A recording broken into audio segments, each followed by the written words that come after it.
Ini adalah huta gonting, satu huta yang ditinggalkan. Brother, aku menemukan satu kampung di Kabupaten Toba yang sudah lebih dari 30 tahun ditinggalkan.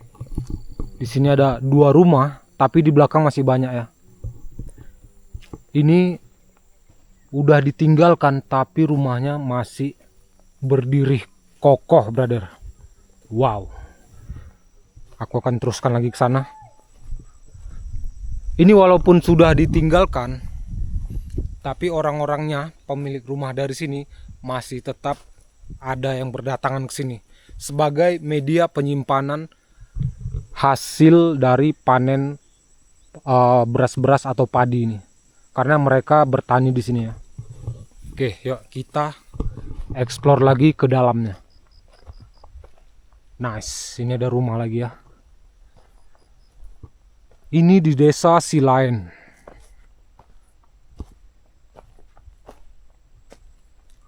Wow. Walaupun sudah puluhan tahun, tapi kelihatan di sini ya, rumput-rumputnya masih masih gimana ya? Masih terawat gitu. Kayak sering dibabat. Kita lihat di sini rumahnya. Nah, ini yang paling khas dari rumah adat Batak Toba.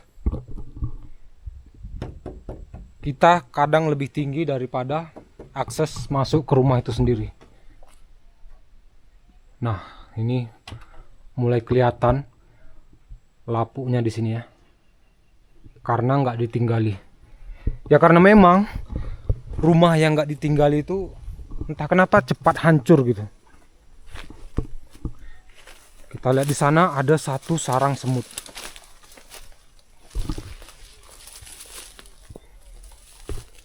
See? Nice.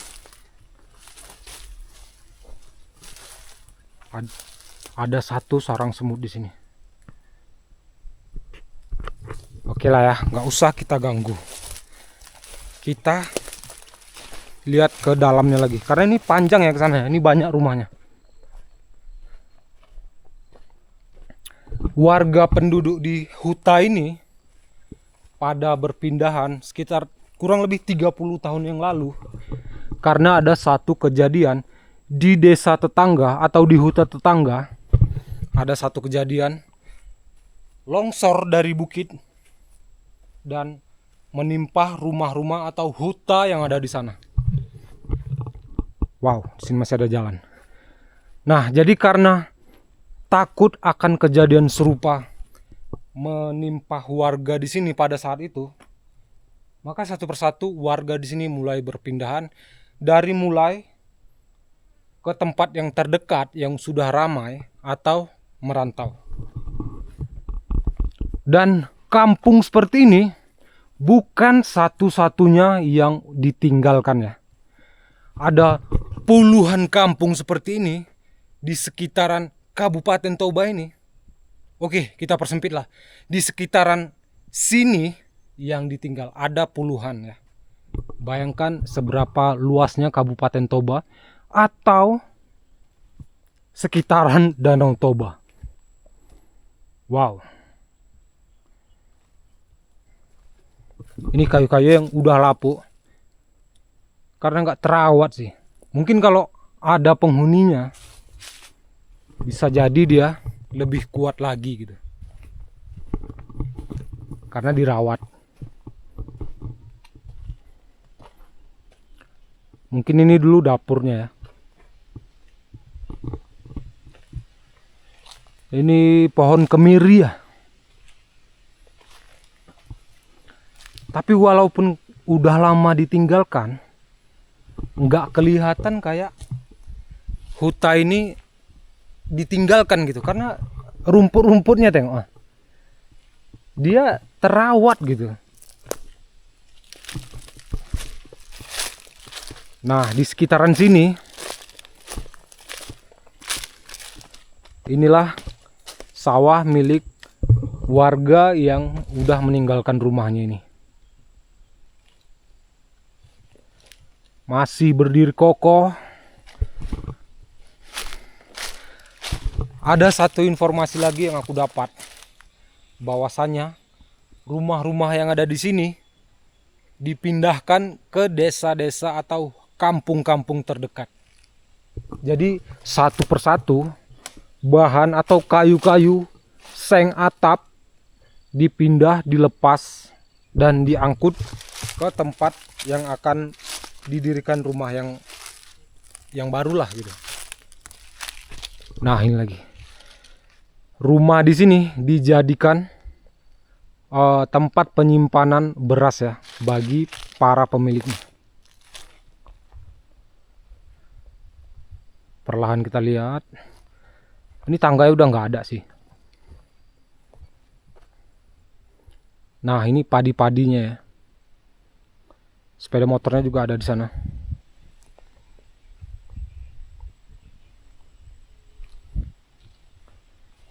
Ini tangganya juga udah nggak ada.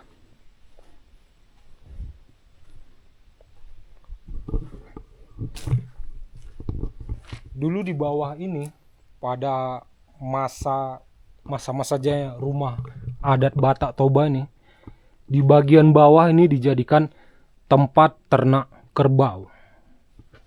Oke, di bawah dijadikan tempat ternak kerbau, dan di atas di sini dijadikan tempat tinggal oleh para pemilik rumah. Dan kalau yang di atas satu lagi sana, kita zoom sebentar, itu menjadi lumbung atau tempat penyimpanan hasil alam dari pertanian warga Batak pada masa itu.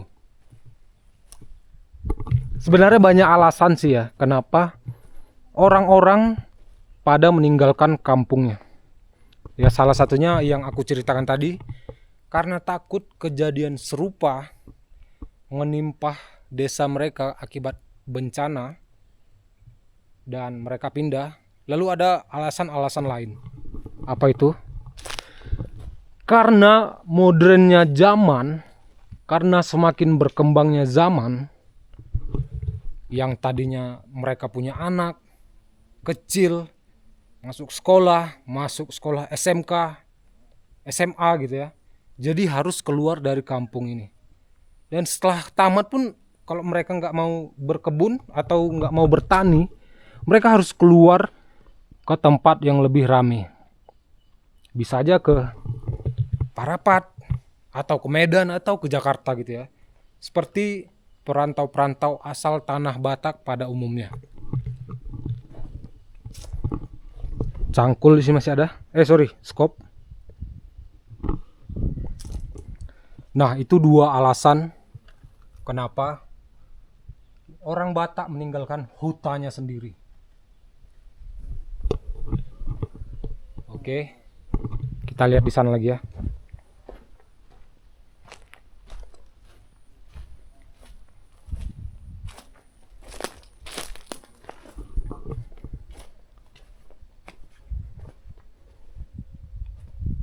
Wow, ini keren sih. Permisi.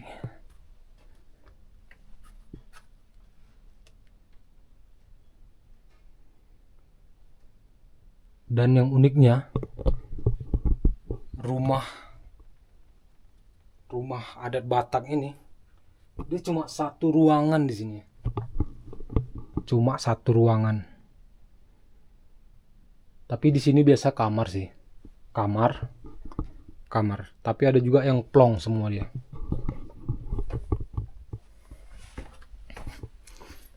Kalau kita bisa lihat dari ukirannya, bentuk ornamen-ornamennya,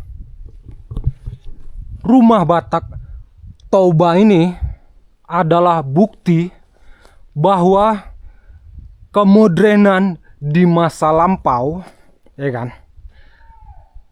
adalah ya ini hasil karya mereka. Gimana coba? Dulu belum ada contoh untuk mereka bisa lihat lah dari mana cara membuat ukiran-ukiran ini. kalau tidak dari imajinasinya mereka di masa lampau. Dan bangunan-bangunan ini tanpa menggunakan paku, ya. Ini satu kayu bulat dibolongi, dimasukkan kayu lagi, dimasukkan kayu lagi, dimasukkan. Jadi dia kayak Lego gitu ya, kayak Lego gitu. Dari satu bagian ditambah bagian lain, ditambah, dirakit, dan jadilah satu rumah yang seperti ini.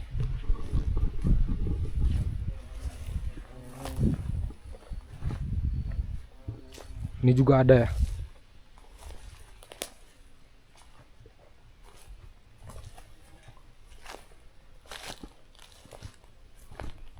Ini walaupun udah ditinggal puluhan tahun, tapi mereka tetap datang ke sini. Karena ini bekas-bekas apa sih namanya? Tanah-tanah yang dikorek itu belum lama sih. Ya di sana memang ada gudang padinya juga ya kan. Nah, seperti ini penampakan di dalam. Oh, sepatu juga masih ada di sana. Buku.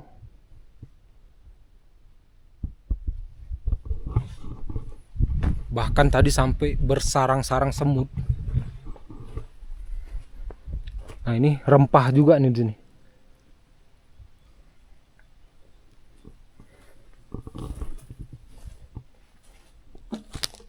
Ini dia yang menjadi pembeda ya antara ujung sudut atas depan dan ujung sudut atas belakang. Dia lebih tinggi belakang tapi dan lebih rendah yang depan. Itu mempunyai filosofi bahwasanya sang pemilik rumah akan memberi hormat kepada tamu yang masuk ke rumah mereka. Ini dia. Ini sayang sih ditinggal. Harusnya ya pemerintah bisa lebih mengulurkan bantuan atau memberikan sentuhan, karena huta atau kampung-kampung yang ditinggalkan seperti ini bisa menjadi tempat wisata gitu yang lebih bisa menghasilkan lah. Bisa aja kayak menjadi homestay atau apa gitu kan. Selain menghasilkan, dan rumah-rumah ini juga pasti lebih terawat. Karena kalau rumah ditinggal ya pasti hancur gitu.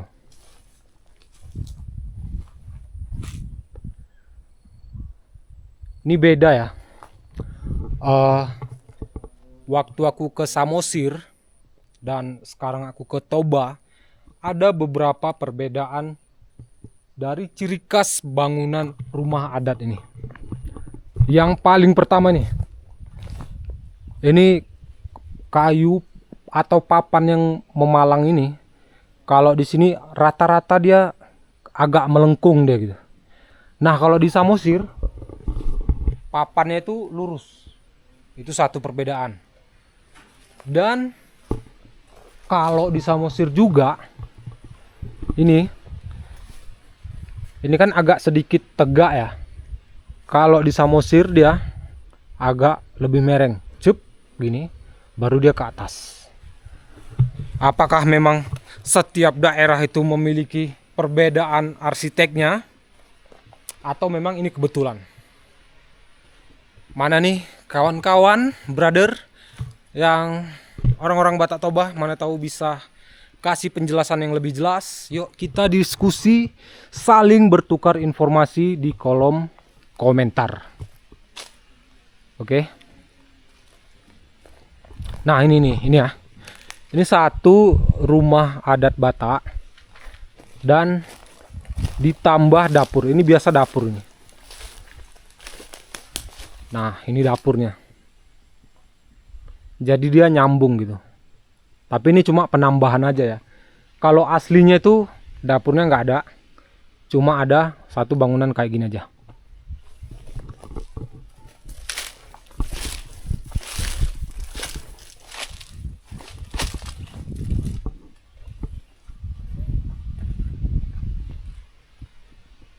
Lihat brother, betapa kokohnya kayu-kayu ini.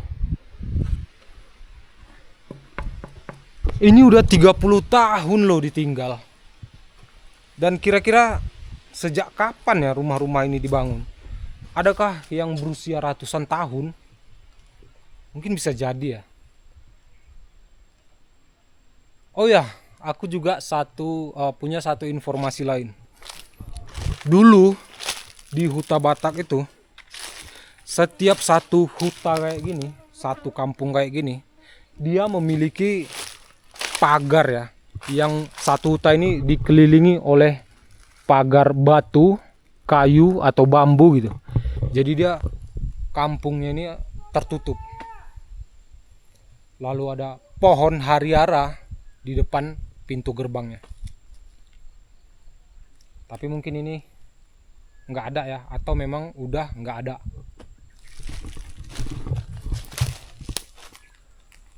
Betapa sejuknya ya tinggal di sini ya. Sore hari angin kencang, kawasan sawah-sawah padi yang hijau gitu.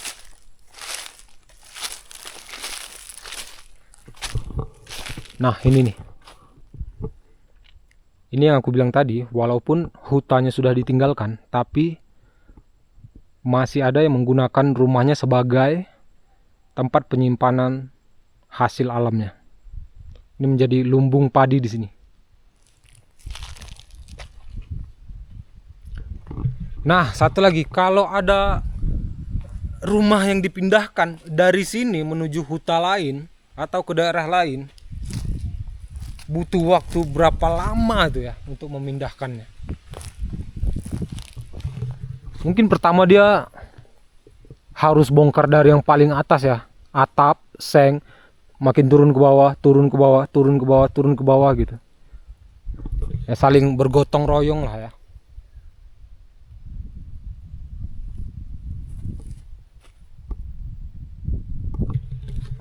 Ini ya, sekarang udah ada ini. Mungkin ini dulu belum ada ya. Ini dulu biasa lapangan. Nah, di tengah-tengahnya ada warganya yang menjemur beras atau menjemur jagung. Di situ juga anak-anak bermain.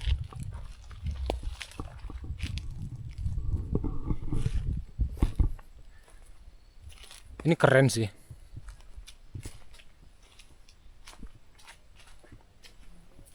Ada yang belum aku tunjukkan sama kalian. Tunggu ya.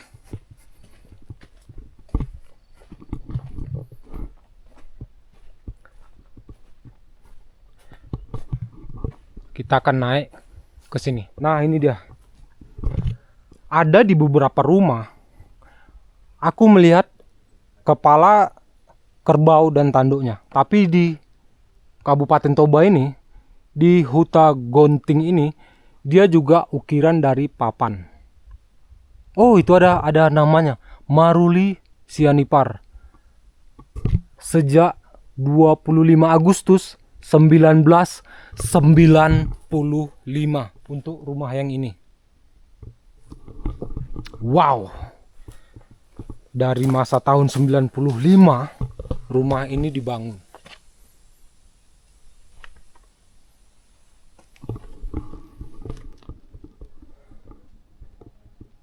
Begini ya.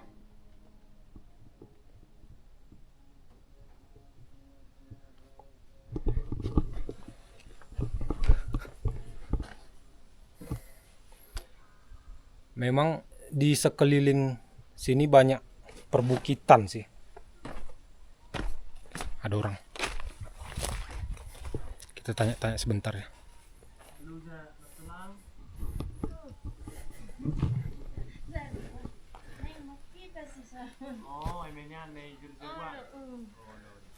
Mesian dan tulang.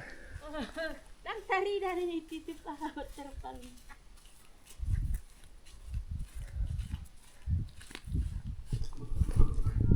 Nah, ini salah satu warga yang dulu tinggal di sini masih memasuki bekas rumahnya. Mungkin pada saat beliau masih tinggal sini, usia mungkin masih kanak-kanak ya. Kita lihat lagi di sini. Ini ada keterangannya sih. Apa ini? Kurang terbaca. Oh, ini alamat ya.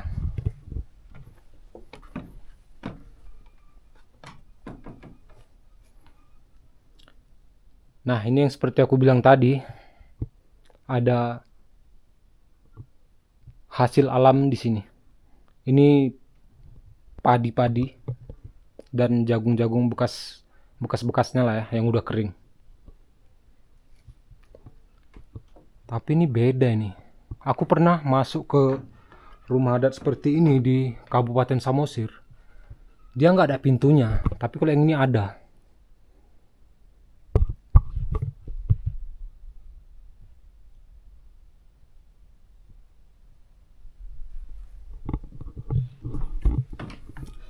Dan gini ya, di rumah adat Batak Toba ini ada dia yang modelnya memang pure asli tanpa pewarna kayak gini. Oke, ini satu. Dan ada juga rumah adat Batak Toba yang dia berwarna merah. Dan kawan-kawan tahu warna merah itu asalnya dari mana? Dari darah hewan ternak. Koreksi kalau salah ya. Dan hewan ternaknya ditaruh di bawah.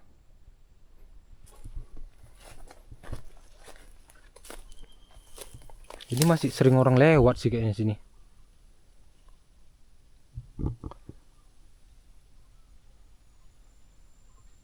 Aku udah 2 atau 3 kali masuk ke huta yang ditinggalkan.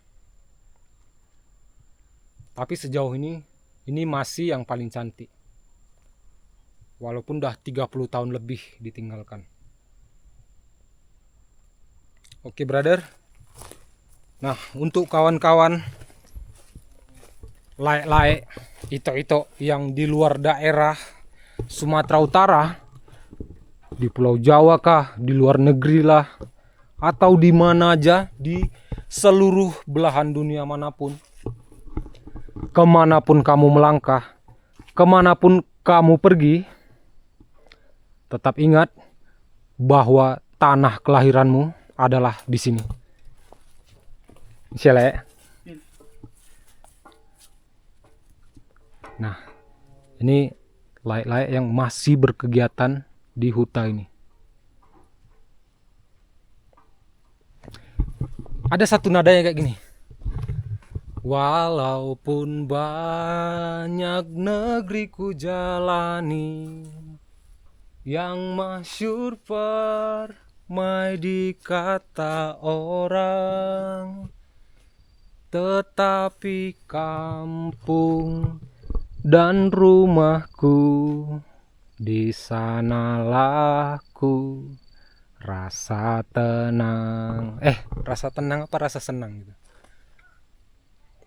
Jadi untuk kamu yang tinggal di seluruh belahan dunia manapun, jangan lupakan tanah tempat kamu dilahirkan. Atau misal pun kamu udah lahir di sana, ingatlah bahwa leluhurmu terlahir dan dibesarkan di tanah kepingan surga ini. Nah, kita lihat ya.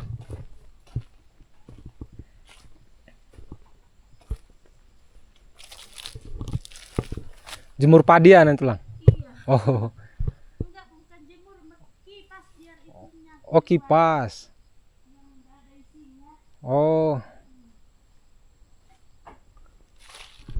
Oke lah, brother. Segitu dulu informasi yang bisa aku sampaikan. Selamat bernostalgia bagi kamu orang-orang Batak yang ada di seluruh belahan dunia manapun, dan selamat mendapatkan edukasi baru yang tipis-tipis saja bagi kamu di luar suku Batak, atau bagi kamu yang orang Batak tapi tidak terlalu mengerti. Bisa disebabkan kamu tinggal di lingkungan yang jauh dari Sumatera Utara atau lain sebagainya. Sehat-sehat selalu untuk kalian semua dan terima kasih yang udah nonton sampai di sini. Thank you ya. Bye bye.